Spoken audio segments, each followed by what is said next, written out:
Salut! Je sais ce que t'es en train de te dire. Tu te dis mais comment en plein confinement, cet homme peut avoir une coupe de cheveux aussi irréprochable? Et c'est normal, parce que Marine a voulu me couper les cheveux. Ça paraît bien, hein? En fait, c'est pas terrible. Bon, du coup, je vais mettre une casquette. Ok, salut à tous. Bon, confinement oblige, on a dû trouver des astuces pour vous tourner des nouvelles vidéos et du coup, on vous a proposé de nous poser des questions sur le tatou sur Instagram auxquelles on va tenter de répondre au mieux maintenant. Contre toute attente, on a reçu énormément de questions et la prod a dû faire une petite sélection un petit peu sur ces questions. Quand je dis prod, je parle bien sûr de Marine et moi parce qu'on n'a pas de team de production, mais j'ai toujours rêvé de dire cette phrase. Régis au son, comment ça se passe? Derrière en régie là, tout va bien? Parfait. Derrière la régie, c'est un mur et une étagère. Hein. Et on s'alloue à chacun un joker pour zapper une des questions. Grave. Voilà, fair enough. Américain, c'est de l'anglais. Question numéro 1. Alors, y a-t-il d'autres moyens hors crème Emla pour moins souffrir lors d'une séance?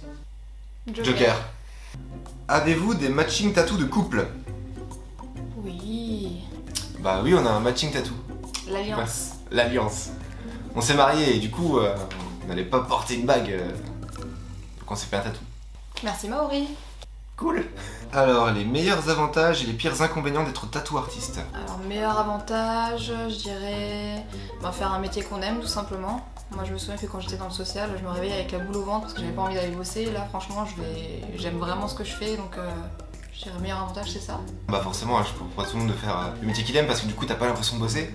Ensuite, ce qui est cool en plus dans le tattoo, c'est que on a l'impression de rallier une espèce de grande famille et qu'on peut, forcément quand on se déplace aux quatre coins de la France en convention ou même en Europe, on va redécouvrir, re-rencontrer nos potes qu'on n'a pas vu depuis 1 an, 2 ans, etc. autour de conventions et c'est vraiment super chouette quoi. Cette espèce de grande famille du tatouage. Et pire inconvénient. Ouais, t'as souvent des devoirs à la maison, les dessins à faire, alors dessiner c'est super cool, mais c'est vrai que parfois t'as envie de te poser et tu rentres du boulot, tatou, tu penses tatou, tu manges tatou, tu dors tatou, Après c'est pas vraiment... Toute ta façon de penser est régie par ce tatou, c'est-à-dire que même quand tu vas en soirée et que tu aimerais bien être tranquille avec tes potes, on va toujours te parler de tatouage et voilà, et moi j'en entends, enfin Marine aussi, on entend parler du matin au soir de tatou, quand on est en soirée avec nos potes, c'est pas forcément le truc dont on a envie de parler. Ensuite forcément on en parle, hein, et on a aussi une passion pour ça, donc on va en parler de nous-mêmes aussi, mais il y a des fois on veut juste déconnecter. Faire un break. Et voilà. Bah du coup c'est le moment, on fait un bon break là. Là on fait un bon break, ouais. J'ai pas touché un putain de stylo depuis le début du confinement. Ah.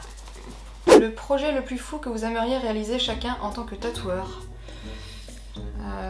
Moi j'aimerais bien réaliser une énorme pièce, genre un full body avec des fleurs, des animaux, etc. Je pense que ce serait le même toi, hein, je pense. Oui, je pense que c'est un peu le but. On a déjà fait des full front, des full back, des énormes pièces. Et je pense que le but maintenant, ça serait de faire un bodysuit sur quelqu'un qui me dise tu sais quoi mec, je te file ma peau, vas-y, claque-moi le corps entier et fais-le quand on y va. Et fais-toi plaisir. Même ensemble, hein, ça serait cool. Faire ça grave. ensemble, en couple, ça serait trop cool. Si jamais t'es motivé. Alors, c'est quoi vos inspirations tatoueurs? Pas dans le style, mais au quotidien. Je pense que j'irai vers Grind Design. Grind Design, c'est un tatoueur qui répond au doux nom de Robert Borbas. Il a fait des artworks pour, je pense, tous les groupes de métal de la planète. J'ai eu l'occasion de me faire tatouer par lui, je l'ai rencontré plusieurs fois, et humainement, il est incroyable. Aussi connu qu'il puisse être, il est super humble, il est super rigolo, Je lui ai demandé de m'adopter d'ailleurs, mais il a pas encore répondu à mon message. Roby, adopte-moi. Ok, et pour moi je pense que je parlerai de Nora, donc Nausicaa. Donc c'est son pseudo, tout simplement parce que déjà j'adore son style et j'aimerais bien arriver à son niveau un jour. Et aussi parce que humainement elle est incroyable, elle défend la cause animale comme jamais, elle est très très gentille, elle n'est pas avare non plus de conseils en ce qui concerne le tatou. Et ouais, moi c'est vraiment la personne... Ouais, vous avez les mêmes convictions. Voilà, donc ouais, humainement et professionnellement, moi je trouve que c'est vraiment... c'est une perle. Alors, quelles sont selon chacun de vous la chose la plus difficile en tatouage d'un point de vue technique? Techniquement, je trouve que les longues lignes droites sont quand même plutôt compliquées. Les cercles, laisse tomber. Faire un cercle parfait, ça paraît bidon, mais pour moi, je trouve ça ultra chaud. Si j'avais un truc technique dans lequel je me sentirais pas sûr à 100%, ce serait le réalisme. Aussi bien le réalisme noir et blanc que le réalisme couleur. On va se baser sur une photo à 100%. Le réalisme, noir et gris. Il faut retranscrire cette photo sur un tatouage. Premier truc qui est un peu compliqué, c'est qu'on va travailler avec une gamme de gris différentes. Les mecs qui font du réalisme, on travaille avec 10, 15 gris différents, 15 nuances de gris différentes. Il suffit de se chier sur une nuance pour que, par exemple, si on tatoue un gris un peu trop foncé sur une joue, la joue va paraître creusée et du coup, la photo que tu vas vouloir rendre, le mec va paraître 40 ou 50 ans plus vieux que ce qu'il est en vrai. Sans compter qu'ensuite faire un dégradé de greywash parfait sans aucun marbrage ni rien, bah, je trouve ça hyper compliqué. J'y arrive sur des petites surfaces, sur des grosses surfaces, vraiment c'est l'angoisse. C'est d'ailleurs si quelqu'un veut me filer des conseils, je sais pas, Elliot Coec. Elliot Coec, si tu m'entends. Si tu m'entends, Elliot. Lolo, comment ça s'appelle? Il y a d'autres trucs techniquement qui sont compliqués, on va dire, c'est plus en fonction des zones du corps qu'on va tatouer. C'est plus facile de tatouer un mollet ou une cuisse ou un avant-bras que venir tatouer des flancs, péter une aisselle ou une gorge. Je pense que Marine comme moi on a dû tatouer à peu près toutes les parties du corps et il y a des parties forcément qu'on préfère tatouer que d'autres. Ah, il m'en manque moi, hein. Ma gorge et tout, j'ai pas encore fait. Hein. Oui, mais ça viendra. Elliot Coec, si tu veux un tatou de Marine. Alors, au début, comment appréhendes-tu le fait que ton œuvre va rester à vie sur la personne? Et ben, au début, quand tu commences, c'est compliqué quoi. Quand tu commences, évidemment, tu sais que ton tatou va pas être génial, hein, il va y avoir des traits foireux, etc. Après, je pense que c'est ça qui fait son charme aussi. Et c'est pour ça aussi qu'il y a pas mal de gens qui reviennent vers nous, même s'ils ont eu un tatouage un peu raté au début. Je trouve que c'est vraiment valorisant en fait qu'ils reviennent se faire tatouer et du coup voir nos évolutions sur eux tout simplement. Moi j'ai fait les beaux-arts et du coup j'ai fait pas mal de... J'ai peint sur des toiles, sur tout type de supports, sur du bois, etc. Mais c'est à chaque fois un truc qui est périssable et qui est temporel, alors que... Enfin temporel, encore que non, une toile c'est pas vraiment temporel, mais pour le coup, tatouer quelqu'un, c'est quand même la peau, c'est quand même le support le plus noble, c'est-à-dire c'est un tatou qui va rester toute sa vie et c'est aussi une notion de confiance qui rentre en jeu, c'est-à-dire que le tatou que je vais te faire demain, quand tu auras 50 ans, 60 ans, 70 ans ou quand tu vas mourir, tu l'auras toujours et c'est un truc de ouf, tu m'as fait confiance et voilà, et on a partagé quelque chose là-dessus. Non, j'ai pas de Sarwell et je suis pas un putain de hippie. Mais c'est ce truc de justement que c'est infini qui moi me fait kiffer dans le tatou. Voilà. Alors, quelque chose à dire sur un client très exigeant sur son dessin, mais vraiment exigeant. Moi je pense que c'est bien d'être exigeant mais pas trop non plus, parce que si tu vas voir un tatoueur c'est que tu kiffes son style et que si tu lui imposes vraiment trop de détails, trop de choses, il va même pas pouvoir mettre sa patte. Et moi je trouve que c'est même une source de stress, enfin pour moi personnellement, quelqu'un qui va me donner trop d'éléments, je vais même plus savoir quoi en faire, donc c'est bien de donner une base, mais dans la limite du raisonnable pour que moi aussi je puisse kiffer, enfin moi quand je dis moi je parle des tatoueurs, hein. Kiffer, mettre ma patte et voilà, je pense que... Sans compter que je pense que quelqu'un qui est très exigeant ne sera jamais totalement convaincu par le tatouage que tu vas lui faire, c'est-à-dire qu'il a beaucoup trop d'attentes par rapport à toi et que c'est impossible de rentrer dans la tête de quelqu'un pour exactement cibler ce qu'il veut. Du coup voilà, si t'es trop exigeant, forcément tu vas être déçu. Le truc c'est que si demain, moi je vais au resto pour aller manger les lasagnes du chef dans tel et tel resto, j'y vais parce que je kiffe les lasagnes du chef en gros. Et ça me viendrait pas l'idée d'y aller et lui dire bah je veux les lasagnes du chef, par contre j'aimerais que les pâtes soient pas al dente mais un peu plus cuites, j'aimerais que la viande soit comme ci, comme ça, etc. Et s'il me le fait pas, forcément je vais être déçu même si ces lasagnes sont très bonnes. Du coup voilà.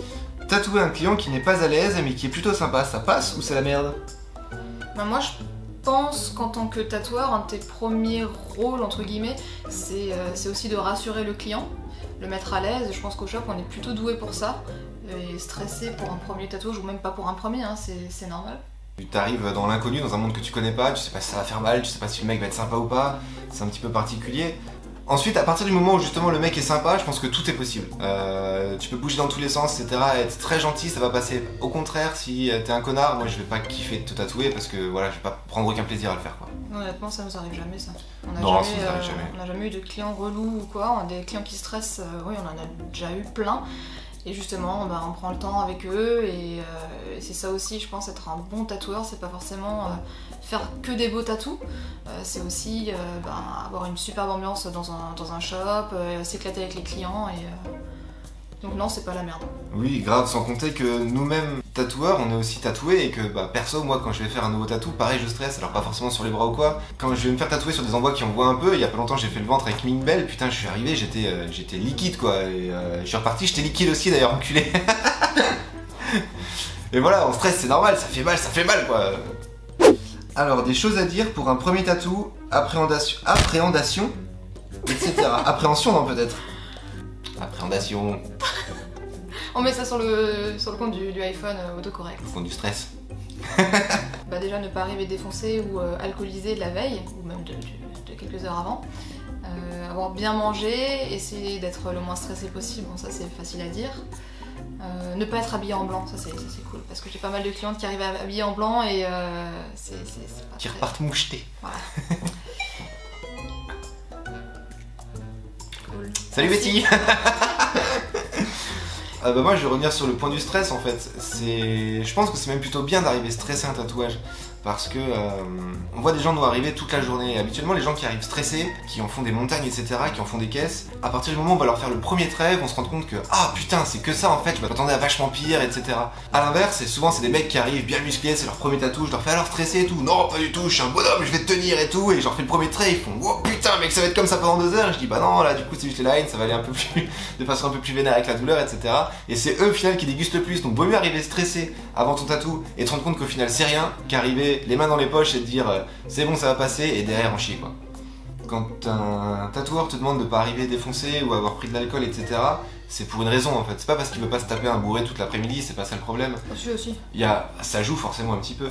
Le truc c'est que l'alcool va fluidifier le sang. Et que du coup nous quand on vient tatouer, il y a des micro-saignements qui s'opèrent. Les micro-saignements vont essayer de forcément de sortir de la peau et vont nous repousser l'encre à l'extérieur. Nous le but du jeu c'est que l'encre elle reste dedans. Et du coup forcément quand tu viens ancrer quelqu'un et que l'encre ressort en permanence, c'est ultra relou. Et tu peux facilement doubler ton tatouage parce qu'un mec a picolé. Et qui dit doubler ton tatouage dit aussi doubler la blessure de la peau, la cicatrisation se fait moins bien, le tatouage tient moins bien, patati patata, etc. Merci Jamy. Question suivante, ça fait quoi là? Bah là on répond à tes questions. Ouais, je fais bien tennis. Pour ce temps là. Un ping-pong. Ok. Ouais, ping-pong. Comment faites-vous pour savoir le temps qu'un tatouage prend? Bah, ça dépend de plein de facteurs, ça dépend du style déjà, il y a des styles qui vont prendre plus de temps que d'autres, je pense le dot, donc les dots c'est du pointillisme, c'est ultra long à faire, ça dépend de la morphologie de la personne aussi, mine de rien, de comment elle tient la douleur, je pense. Ouais, du taux de détail aussi. Ouais, il y a plein de facteurs qui rentrent en jeu, après nous avec l'expérience on arrive plus ou moins à estimer une tranche d'heure ou autre, mais on n'est pas... on peut pas être sûr à 100% de ce qu'on vous annonce. Admettons tu viens pour un tatouage et qu'on va te deviser 2h30 de tatou à peu près. Si le tatouage dure 3h voire 3h30, on va jamais te faire payer en sus en fait. On va se régler sur voilà, on t'a dit on est tatoué pendant 2h30, même si tu vas souffrir un peu plus longtemps, le prix sera le même. Et d'ailleurs je pense que c'est pour ça aussi qu'on tatoue plus aujourd'hui à l'heure mais à la pièce. C'est-à-dire que tu viens nous voir pour une pièce, on va dire cette pièce va te coûter tant. Et voilà. Et alors ça marche surtout pour les petites et moyennes pièces. Quelqu'un qui va venir pour nous dire voilà je veux un dos complet ou je veux une manchette complète ou etc. C'est difficile de deviser ce genre de tatouage. Du coup ce qu'on va faire c'est plus se dire bah écoute on va se mettre des premières sessions voilà pour un tel budget par après-midi. En fonction de comment les sessions avancent, on va à peu près se rendre compte du reste de temps et qu'on aura à bosser dessus. Mais on va toujours donner une fourchette de départ. Et je préfère toujours annoncer la fourchette haute, quitte à ce que t'aies moins à payer que la fourchette basse et derrière tu te retrouves dans la merde quoi. Et là, on a une question de notre pote Elliot. Personne veut me tatouer un signe infini. Normal? En 2020, oui, c'est normal. Alors yo Tom Asylum Tattoo, si tu es intéressé par comment se faire de l'argent en ligne, alors viens nous follow sur machin. On va tout expliquer. Bah putain, qu'est-ce que je fais encore là? Alors, l'utilisation du dermographe vous donne-t-elle des douleurs musculaires ou autres? Moins qu'à nos clients déjà. Franchement, avec les nouvelles machines, enfin, tous les tatoueurs ne tatouent pas avec des rotatives, mais moi personnellement ça va, après je pense que ça viendra peut-être plus tard. Ouais, moi j'ai pas non plus de soucis. J'en avais à l'époque quand je bossais avec des coils où là ça m'arrivait d'avoir. Je me souviens d'une Nicky Sharps qui chauffait de ouf et qui m'avait carrément fait des cloques sur la main tellement elle chauffait. J'ai aussi eu une tendinite un jour qui apparemment est la maladie du tatoueur, mais voilà. Apparemment les maladies du tatoueur c'est plus des maladies de dos. Ouais, de dos, des problèmes de yeux, je sais pas quoi. Des problèmes d'yeux parce que voilà, parce qu'on se concentre. Ouais, le dos là c'est l'enfer quoi. Et je pense que la plus grosse maladie du tatoueur, c'est la connerie. Bah ouais, surtout avec toi. L'utilisation de pommades anesthésiantes a-t-elle une incidence sur le rendu du tatou? En gros, quand on pense pommade anesthésiante, on pense souvent aux patchs Elmla qui sont petites crèmes anesthésiantes qu'on vient mettre sur la peau 1 heure avant le tatouage. Voilà, moi je supporte pas de travailler avec ça. D'une part parce que ça va changer l'aspect de la peau. La peau paraît comme morte, elle a plus aucune flexibilité, elle est un petit peu gonflée, elle est toute dure et du coup forcément faire un tatou là-dessus c'est l'enfer. Voilà, et je te vois, toi qui es déjà venu chez moi en me disant je veux faire un tatou sur la cuisse, ne t'en faites pas, je n'ai pas mis de pommade. Alors que j'ai très bien capté que t'avais mis de la pommade, je l'ai senti, je te vois, on le sait. Tu ne peux pas niquer un tatoueur en lui disant non je n'ai pas mis de pommade alors qu'on voit très bien que la texture de la peau est éclatée. On le sait. C'est pas un vieux singe qu'on apprend à le pompon sur la comète. Alors, quelle est la demande de projet la plus insolite ou bizarre que vous ayez eue et l'avez-vous acceptée? Ah bah ça c'est toi. Hein. Sur ces derniers temps là, j'ai tatoué une paire de couilles. Enfin sur une paire de couilles, mais j'ai tatoué un mot, peanuts, sur une paire de couilles, voilà, d'un mec qu'à la base je connaissais pas, qui depuis est devenu un super bon pote. Attends, mais dis surtout que tu voulais faire un lettering super chicanos, léché. Je vais vous expliquer, je vous ramène à peu près la scène, comment ça se passe. Du coup, tatouer des couilles, c'est un petit peu compliqué, vu qu'on a un sac avec des baloches dedans et qui est un petit peu mobile. Donc on s'était dit, bon, j'ai mis le mec debout à côté de la table et j'ai pris une bouteille de rhum, je crois, qu'on avait emballée dans du cellophane pour qu'elle soit stérile. Et du coup, j'avais pris la peau de ses couilles et je les avais enroulées autour de la bouteille. Je lui avais demandé, lui, de son côté, de tenir les gros lots pour que tout reste machin et qu'il n'y a que la peau qui vienne. Alors, poser un stencil sur des couilles, tu oublies. Je sais pas ce que tu as envie de faire cet après-midi, mais si tu veux poser un stencil sur les couilles, oublie. Tout à la base, on avait pour projet de faire un lettering chicanos, peanuts, ultra stylé, etc. On s'est vite rendu compte que ça allait être compliqué parce que la peau des couilles, quand j'ai pris la peau des couilles pour la tirer et l'enrouler autour de la bouteille, tu prends les deux couches de peau et du coup elles glissent l'une sur l'autre et c'est impossible de faire un truc correct. Du coup on a fait un peanut type au bâton, je te mettrai pas la photo parce que voilà. Et si tu te poses la question, oui ça fait excessivement mal. Et à contrario, j'ai tatoué par contre sur une... je sais pas comment le dire en mots scientifiques. Sur un pénis ? Sur une verge, sur une tige, un mât, un gourdin. En fait, j'ai plein de termes. Une petite croix à l'envers. À l'envers pour qui ? À l'envers pour... alors ça, c'était une autre interrogation parce qu'il m'a dit, je veux une croix à l'envers. Je lui ai dit, ok, mets-toi debout. Il était debout avec le bordel qui pendouillait. La croix, on l'a fait comment? Est-ce qu'elle doit être la croix normale quand t'es debout ou est-ce qu'on a en érection, machin? Donc c'est un peu compliqué. Au final, on l'a fait, elle est à l'envers quand il est debout, elle est pas en érection. Maintenant, si tu vas boire un verre aux collines, tu peux demander à Val de montrer sa croix. Son petit Jésus. Alors, la couleur pour les peaux noires. Alors moi je fais pas de couleur, du coup je serais peut-être pas la plus douée pour répondre à cette question, mais je pense que ça dépend beaucoup de la carnation. Oui c'est clair, hein, déjà quand tu vas pratiquer la couleur, quand tu t'écoutes un coloriste, alors il n'y a aucun propos raciste là-dedans, hein, mais il préfère une peau très très claire et très blanche parce que forcément les couleurs vont paraître plus éclatantes dessus. Déjà quand tu tatoues de la couleur sur une peau mate, le rendu est pas super éclatant, à moins de s'appeler Andy Walker ou je sais pas comment, mais voilà. Mais voilà, du coup forcément plus la peau est foncée et plus, enfin moins le contraste s'opère et moins on discerne les couleurs. Donc voilà. Je pense que c'est pas impossible suivant la carnation de la peau. Voilà, il y a des avantages, il y a des désavantages sur n'importe quelle peau, hein. Il y a des mecs qui vont avoir la peau très très blanche et qui du coup vont prendre ultra bien les couleurs, etc. Par contre, souvent c'est une peau de roue et c'est une peau de merde, hein, qui... C'est pas une généralité. Et pareil, il y a rien contre les roues. Hein. Le meilleur moyen d'entretenir son tatou avec un T. Bah c'est d'écrire tatou correctement déjà. Je pense que ça dépend des tatoueurs, tout le monde va te donner des conseils différents. Je pense qu'il faut avoir confiance en ton tatoueur. Bon, pas non plus s'il te dit d'emballer ton tatou dans du cellophane pendant une semaine, je pense que ça n'a pas de sens. Mais nous, ce qu'on préconise, c'est peut-être de laisser sécher le tatouage pendant 2 jours et ensuite de mettre de la crème avec parcimonie. En gros, meilleur sera ton hygiène de vie et mieux ton tatouage va cicatriser déjà. Et du coup, un tatouage c'est comme une plaie, c'est-à-dire c'est comme une croûte quand tu vas te faire quand tu te mets une rêche en skate ou quoi, il faut que cette croûte elle puisse respirer. Tant qu'elle respire pas, elle cicatrise pas, etc. Voilà, ça dépend en gros des pièces. Si tu vas faire des grosses pièces avec des gros aplats, t'as des gros blackouts de couleur ou quoi, bah pas des blackouts du coup, mais... Des gros aplats. Voilà, t'as une pièce avec des gros blackouts, forcément, c'est pas agréable quand ça sèche et que ça tire, donc on va te conseiller de mettre un petit peu de crème dessus, par contre pas trop, et c'est surtout, les premiers tatouages, souvent on a tendance à aller dans l'excès, à se dire il faut faire des soins, mon tatoueur m'a dit de mettre de la crème, que ce soit Bepanthen, Sol Butter ou quoi, je vais en mettre et je vais le mettre bien, et avoir une trop grosse couche de crème sur le tatou, ça sert à rien, il respire pas, il est renfermé, et... donc vraiment ça dépend, c'est au cas par cas, mais s'il y a un truc qu'on peut dire, je pense c'est fais confiance à ton tatoueur et fais comme lui il te demande. Ouais. Alors, à quand d'autres tatouages à 4 mains? Mais quand vous voulez. Quand tu veux. Océane, viens faire un 4 mains. On aimerait vraiment en faire plus souvent. Maintenant, on est conscient que ça représente un budget et une douleur quand même conséquente. Parce que du coup, en fait, quand t'as un tatoueur qui vient recharger en l'autre, t'en as un autre qui continue à tatouer. Mais par contre, pour nous, c'est un gros kiff. Et si par exemple, t'as décidé de te faire un dos complet, bah ton dos, il est réalisé en 2 fois plus de temps. Donc c'est plutôt cool. 2 fois moins de temps. 2 fois moins de temps, pardon. Comment t'es venue l'idée de devenir tatoueuse? Ah, c'est une question pour moi ça. On va y répondre tous les deux.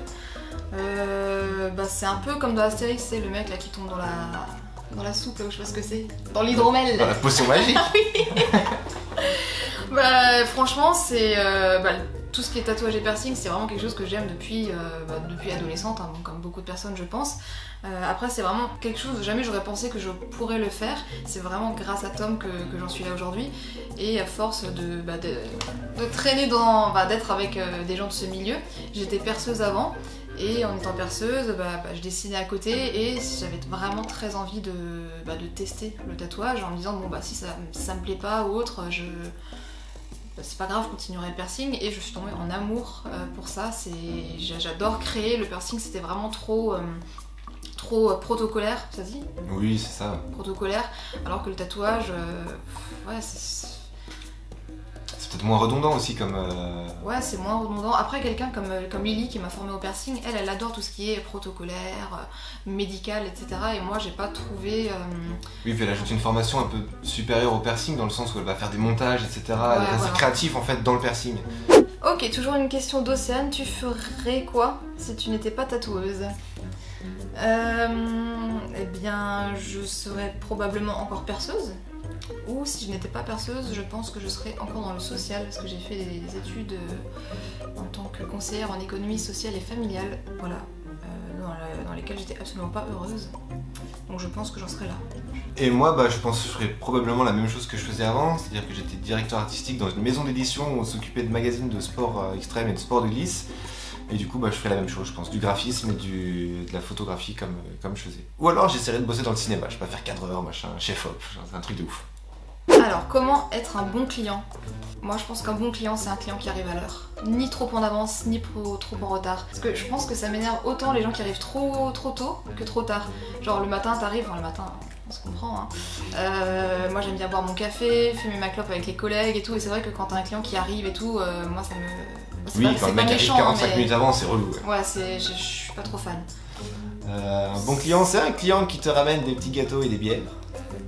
Un bon client, c'est quelqu'un qui te fait confiance en fait, tout simplement, mais qui respecte aussi, je pense, sa façon de travailler. Moi, je sais que par exemple des retouches dessins, j'en fais pas le jour J, parce que pour moi, le jour J, c'est le jour du tatouage, et c'est pour ça que j'envoie le dessin d'ailleurs 2 jours avant. Donc c'est vraiment quelqu'un qui respecte ta façon de procéder, et c'est pas parce qu'un tatoueur fonctionne comme ça que toi, tu dois forcément t'adapter à cet autre tatoueur ou autre. Et pour moi, un bon client, c'est un mec avec qui tu vas pouvoir discuter aussi pendant le tatouage, parce que souvent...